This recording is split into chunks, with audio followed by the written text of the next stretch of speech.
year was 1870. John Rockefeller was just beginning a new business called the Standard Oil Company.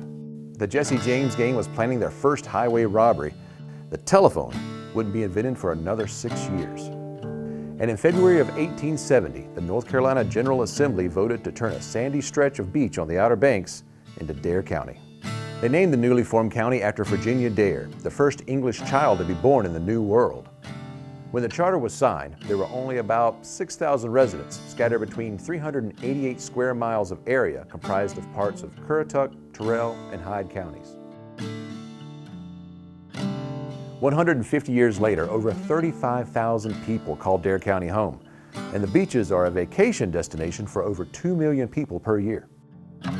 We have a lot to celebrate and a lot to be grateful for living here. We have a rich history, beautiful beaches, maritime forest, fantastic seafood, and a small town living atmosphere where people really know their neighbors. We have 150 years of residents who have come to Dare County to live all the way from Duck to the mainland to Hatteras Village. We have resilient people that really work hard to make this a great place to live.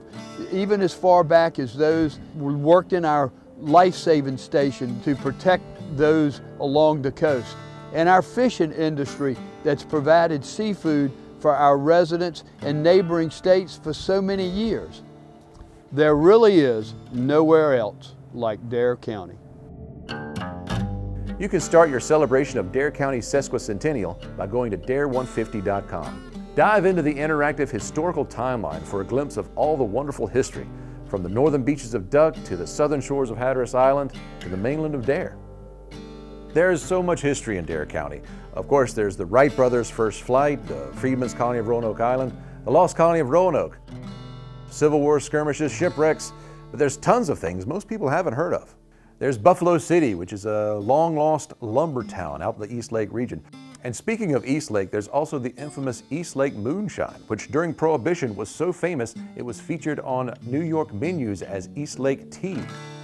And of course there's the Nag's Head Casino, which was the center of Outer Banks entertainment for most of the 20th century and saw acts by Fats Domino, Count Basie, and Louis Armstrong. And of course famous actor Andy Griffith, star of stage and screen, who got his start in the Lost Colony and made Dare County his home.